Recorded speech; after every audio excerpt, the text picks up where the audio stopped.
Hola a todos, gracias por estar aquí una vez más, en este pequeño espacio donde un hombre viejo puede compartir el peso de sus recuerdos. Les pido, si son tan amables, que me digan desde qué ciudad, desde qué estado de nuestra querida República Mexicana me escuchan. Saber que hay alguien del otro lado, en Chihuahua, en Yucatán, en la misma Ciudad de México, me hace sentir que mi voz no se pierde en el eco de este cuarto de hospital. Mi nombre es Arturo, y mi mundo entero, que antes era tan grande, hoy se ha reducido a estas 4 paredes blancas, al olor a alcohol y al pitido constante de una máquina que mide la vida de mi esposa. Y en el centro de este universo que se encoge, está una frase que ella me susurró esta mañana, una frase que me ha perseguido por 20 años, vas a pagar por 2004. Elena, mi Elena, lleva 3 días en esta cama de la unidad de terapia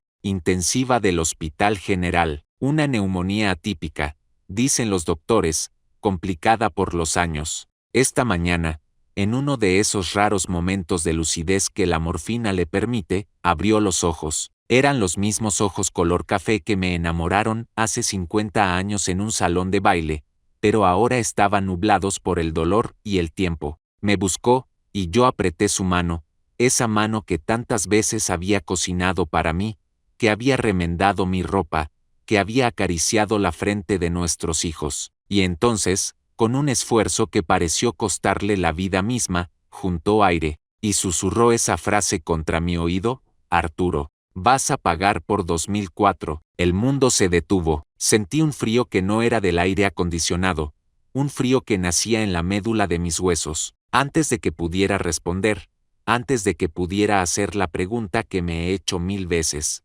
ella hizo un gesto casi imperceptible con la cabeza, hacia la mesita de noche. Allí, junto a un vaso con agua, había un sobre blanco, cerrado. Mi nombre estaba escrito en la parte de adelante, con su caligrafía de antes, elegante y firme, aunque ahora un poco temblorosa. Me miró una última vez, sus ojos me transmitieron una orden silenciosa: léela, es la hora de la verdad. Y después, se dejó ir, sus párpados se cerraron y su respiración se hizo más profunda, guiada por la medicina. Y aquí estoy, en esta silla incómoda que ha sido mi hogar por 3 días, con la carta en la mano. El sobre no pesa nada, pero yo lo siento como una lápida. 2004, para México, fue un año de política, de marchas, de noticias que hoy son historia. Para mí, para nosotros, fue el año en que el fuego nos lo arrebató todo, o más bien, el año en que yo, por una decisión de un segundo, escogí que perder. Fue el año del incendio en el mercado de la Merced, el año en que una parte de mi esposa murió, aunque su corazón siguiera latiendo. La escena cambia a un largo y detallado flashback. La voz de Arturo se vuelve más joven, más vibrante, pero con un matiz de nostalgia. Nuestra vida era el mercado, no éramos gente de oficina ni de grandes empresas, éramos comerciantes, como se dice con orgullo. Teníamos un local de artesanías de Olinalá, esas cajitas y baúles de madera aromática, lacados con una maestría que asombra. El local lo había heredado Elena de su padre, y nosotros lo hicimos crecer.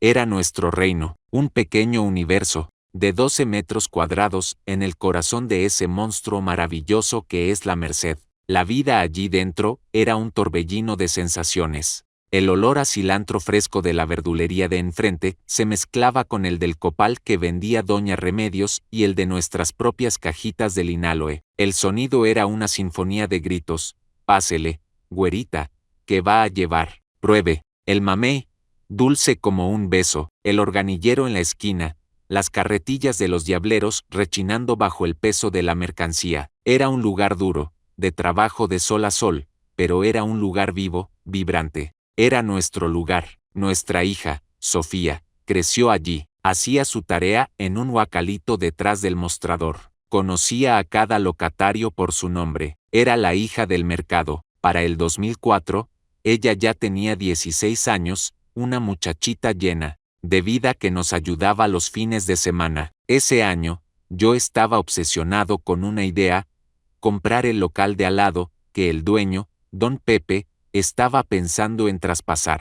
Quería expandirnos, traer más mercancía, convertir nuestro pequeño puesto en una tienda de referencia. Arturo, ya no estamos para esas carreras, me decía Elena con su calma habitual. Tenemos suficiente, vivimos bien. ¿Para qué quieres más trabajo? Pero yo estaba sordo. Veía la expansión como mi gran obra, el legado que le dejaría a Sofía. Es por nuestro futuro, vieja, le contestaba yo, dándole una palmada, para que a Sophie no le falte nada. Y en esa frase, que no le falte nada, se escondía mi gran ceguera. Creía que mi deber era proveer cosas, no presencia. Discutíamos por eso. Ella me reclamaba que pasaba más tiempo cuadrando cuentas y hablando con proveedores que con ella, que miraba más las cajitas de madera que sus ojos. Tenía razón. El negocio se había convertido en mi amante y en mi excusa. El día del incendio fue un sábado de diciembre, justo antes de Navidad. El mercado estaba a reventar. La gente compraba los ingredientes para los romeritos, el pavo, los regalos. El aire estaba cargado de un ambiente festivo y caótico. Sofía estaba con nosotros, ayudándome a envolver unas piezas para un cliente importante. Elena estaba en la parte de atrás de la tienda, organizando el inventario. Recuerdo que lo primero que noté fue el olor. Un olor agrio, a plástico quemado, que se coló entre el aroma de las frutas y las especias. Al principio, nadie le hizo caso. En el mercado siempre hay olores extraños. Pero 5 minutos después, vimos una columna de humo negro que se elevaba, desde la sección de plásticos y veladoras, a un par de pasillos de distancia, y entonces, escuchamos el primer grito. El pánico es una enfermedad contagiosa, y se propaga más rápido que el fuego. En segundos, la sinfonía del mercado se convirtió en una cacofonía de terror. Los gritos de los vendedores se transformaron en gritos de pavor. La gente empezó a correr, a empujar, a tirar los puestos en su desesperación por encontrar una salida. Arturo, Sofía, gritó Elena desde la trastienda. Tenemos que salir. Tomé a Sofía de la mano. El humo ya era espeso, picaba, en los ojos y en la garganta. La luz del mediodía se convirtió en una penumbra anaranjada y siniestra. Empezamos a movernos con la marea humana. Yo iba adelante, abriendo paso, con Sofía agarrada a mi camisa, y Elena justo detrás de mí. O eso creía yo. Llegamos a uno de los pasillos principales, que ahora era un cuello de botella. El calor era insoportable. A lo lejos, se oían explosiones. Probablemente tanques de gas de las fondas de comida. La gente lloraba, rezaba, se caía y era pisoteada. Y entonces, ocurrió, una de las vigas del techo, vieja y de metal, debilitada por el calor, se venció con un estruendo metálico aterrador. Cayó justo a nuestro lado, bloqueando el pasillo y arrastrando con ella un montón de escombros, lonas y mercancía. El golpe nos tiró al suelo. Por un segundo, el mundo se volvió negro. Cuando abrí los ojos, el polvo y el humo me cegaban. Me levanté tosiendo. Sofía, grité, desesperado. Papá, aquí. Escuché su voz a mi lado. Estaba atrapada bajo una lona, pero ilesa. La saqué de un tirón, y entonces, escuché el gemido de Elena. Arturo, mi pierna, estoy atorada. Miré hacia donde estaba ella, a un par de metros. Parte de la estructura metálica y un mostrador de madera de otro puesto le habían caído encima, atrapando su pierna derecha. Intenté mover los escombros, pero eran demasiado pesados. El fuego avanzaba hacia nosotros, el calor era como el de un horno. La gente seguía corriendo a nuestro alrededor, ignorándonos, cada quien luchando por su propia vida. «Saca a Sofía de aquí», me gritó Elena, su rostro contraído por el dolor y el pánico. «Vete, Arturo, sálvala a ella». En ese momento, vi que otra parte del techo, justo encima de Elena, empezaba a ceder. Las láminas de metal se estaban doblando. No había tiempo, tenía que tomar una decisión de un segundo que me ha pesado por 20 años. Miré a mi hija, mi niña de 16 años, aterrorizada. Miré a mi esposa, la mujer de mi vida, atrapada ahí, en peligro mortal. Y tomé la decisión que cualquier padre tomaría, o eso me he dicho a mí mismo para poder dormir por las noches. Voy a volver por ti, Elena, te lo juro, le grité, la tomé a Sofía en brazos, que estaba paralizada por el miedo, y corrí como un loco, abriéndome paso a empujones, a codazos, saltando sobre cuerpos y mercancía. No miré atrás, solo corría, con el sonido de las sirenas acercándose y el rugido del fuego en mis oídos. Encontré una salida de emergencia y la empujé hacia los brazos de un bombero. Mi esposa está adentro, le grité, en el pasillo 14, y sin pensarlo 2 veces, intenté volver a entrar, pero ya era demasiado tarde. Justo cuando llegaba a la entrada, escuché un segundo estruendo, mucho más fuerte que el primero. Una gran parte del techo del mercado se colapsó por completo, levantando una nube de fuego y cenizas. El edificio entero se sacudió. El bombero me sujetó con fuerza. No puede entrar ahí, señor. Es un suicidio. Luché contra él. Grité el nombre de Elena hasta quedarme sin voz. Pero todo fue inútil. Había tomado mi decisión, y la había perdido. La narración vuelve al presente. Arturo está en el hospital, con la carta en la mano, el rostro bañado en lágrimas. La encontraron 2 horas después, viva, milagrosamente viva. Un grupo de bomberos la sacó de entre los escombros, pero su pierna derecha estaba destrozada, irremediablemente destrozada. Pasó meses en el hospital, múltiples cirugías, le salvaron la pierna, pero nunca volvió a ser la misma, nunca volvió a caminar sin un dolor sordo, sin una cojera que se convirtió en el recuerdo constante de ese día. Yo me convertí en su cuidador, su apoyo. Vendí lo poco que nos quedó y compré una casa pequeña, de un solo piso. Adapté mi vida a la suya, y creí, en mi estúpida arrogancia, que mi devoción era suficiente para sanar la herida. Ella nunca me culpó, ni una sola vez en 20 años. Cuando nuestros hijos, llorando, me preguntaron qué había pasado, ella misma les contestó: su padre salvó a su hermana, hizo lo que tenía que hacer, y yo le creí. Acepté su perdón, un perdón que nunca me dio de verdad, porque era más fácil que enfrentar la monstruosidad de mi elección. Y ahora, 20 años después, esta carta está en mis manos, y sus palabras, vas a pagar por 2004, resuenan en mi cabeza. El pago no es con dinero, el fuego nos quitó eso hace mucho, el pago es con la verdad. Abro el sobre, mis manos, las mismas que sacaron a mi hija de los escombros, tiemblan como las de un anciano asustado. Saco las hojas de papel, son varias, escritas con su letra, y empiezo a leer, y con la primera frase, entiendo que la mujer a la que creí conocer durante 50 años, era una completa extraña para mí. Arturo sigue en la silla del hospital. Su voz es ahora un susurro roto, como si cada palabra le costara un esfuerzo físico. Leí fragmentos de la carta de Elena. La carta no empezaba con un saludo, empezaba directamente en el corazón del infierno. Su primera frase era: nunca te perdoné, Arturo, nunca. Leí esa línea una y otra vez, y cada vez, el filo era más agudo. Todo el edificio de mi vida, construido sobre la base de su supuesto perdón, se derrumbó en ese instante. Seguí leyendo, y su voz, la voz que yo creía conocer, me hablaba desde el papel con una claridad y un dolor que jamás le había escuchado en persona. Recuerdo el calor, escribía, no era como el calor del sol o de la estufa, era un calor que te devoraba, que te secaba la garganta y te hacía sentir la piel a punto de estallar. Recuerdo tu grito cuando la viga cayó, y recuerdo el alivio inmenso que sentí cuando escuché tu voz y la de Sofía. Estábamos vivos, pero entonces, de sexta mirándome, atrapada, vi el pánico en tus ojos, y no era solo pánico por el fuego, era el pánico de tener que elegir.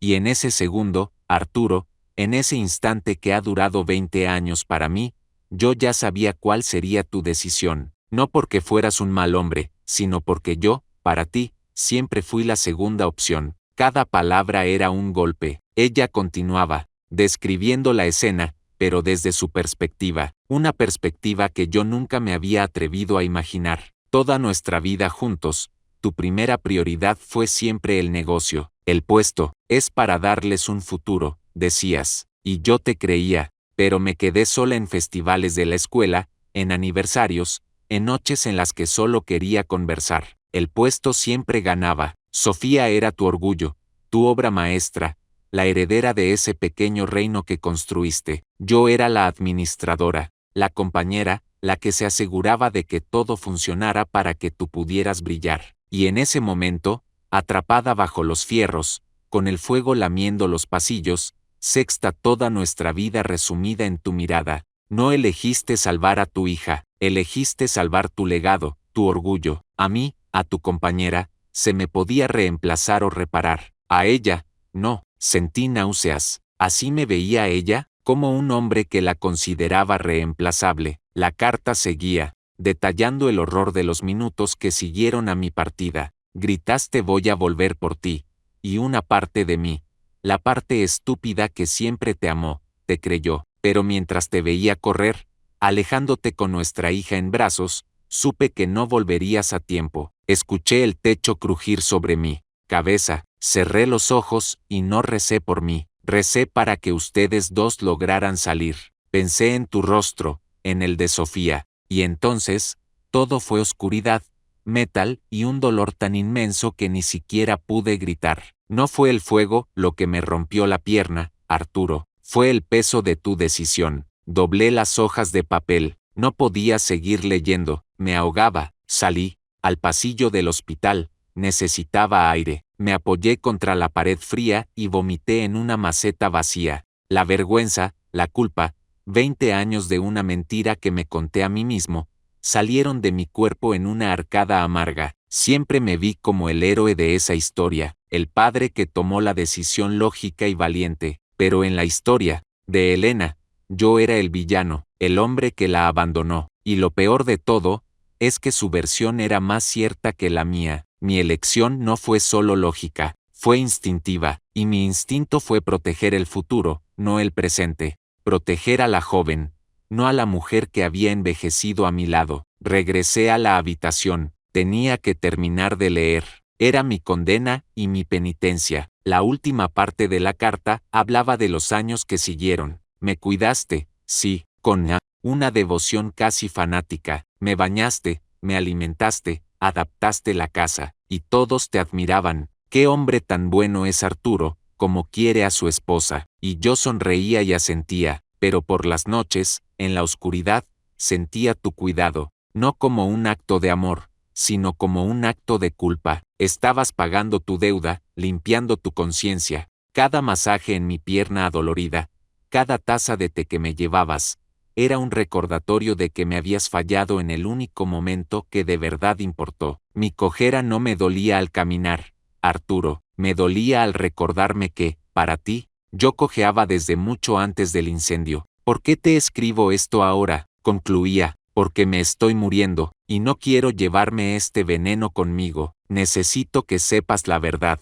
no para castigarte. El castigo lo has llevado tú también todos los días. Te lo escribo para que, por una vez, veas las cosas desde mis ojos, para que entiendas que la herida más profunda no la tengo en la pierna, sino en el alma, y esa herida, solo tú puedes verla. El pago que te pido por 2004 no es tu sufrimiento, es tu comprensión. Necesito que, antes de irme, me mires a los ojos y reconozcas mi dolor. El dolor de la mujer que sintió que la dejaban atrás. La carta terminaba con un simple Elena. Lloré como un niño, con sollozos que sacudían mi cuerpo entero. Lloré por su dolor, por su soledad, por mi increíble egoísmo. La enfermera entró, alarmada, me ofreció un calmante, lo rechacé. Necesitaba sentir ese dolor.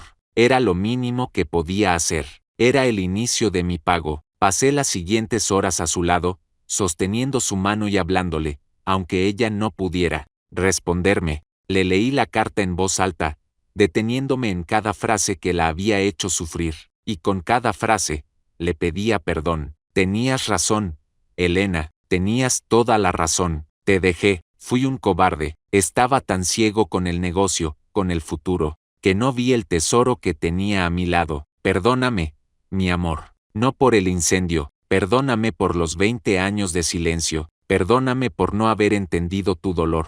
Le hablé durante horas, Le conté todos mis miedos, mi orgullo estúpido. Le confesé que mi vida sin ella no tenía sentido, y que la idea de perderla ese día me había aterrorizado tanto que mi cerebro simplemente eligió la opción más fácil, la más lógica, sin entender que el amor no sabe de lógica. Al atardecer, ocurrió algo inesperado. El monitor cardíaco empezó a pitar de forma errática, su presión bajó de golpe, la enfermera y el médico entraron corriendo, me pidieron que saliera, pero yo me negué. Soy su esposo, me quedo aquí. El médico me miró, vio la carta en mi mano, vio mis ojos, y asintió. Me quedé a su lado, sosteniendo su mano con fuerza. La sexta luchar. Y en medio de esa crisis, abrió los ojos, me miró, ya no había dolor en su mirada, ya no había reproche, solo un cansancio infinito y una especie de paz. Apretó mi mano, una sola vez, con una fuerza que parecía imposible, y en ese apretón,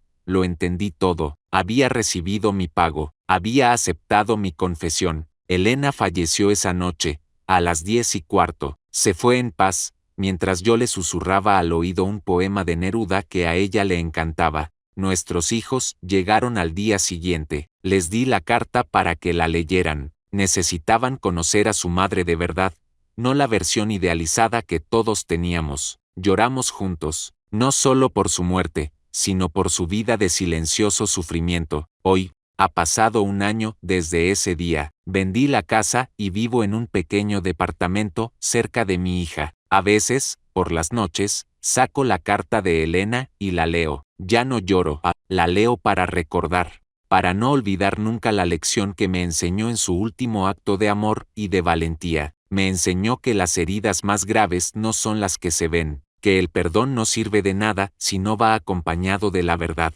y que una vida entera de amor puede ser definida por un solo segundo de elección. Mi pago por 2004 no terminó con su muerte. Mi pago es vivir cada día que me queda con la conciencia de su dolor, y honrar su memoria tratando de ser, finalmente, el hombre que ella siempre mereció tener a su lado. Gracias por haberme escuchado. Cuiden a quienes aman, y sobre todo, escuchen. Sus silencios, a veces, gritan más fuerte que cualquier palabra. Un abrazo.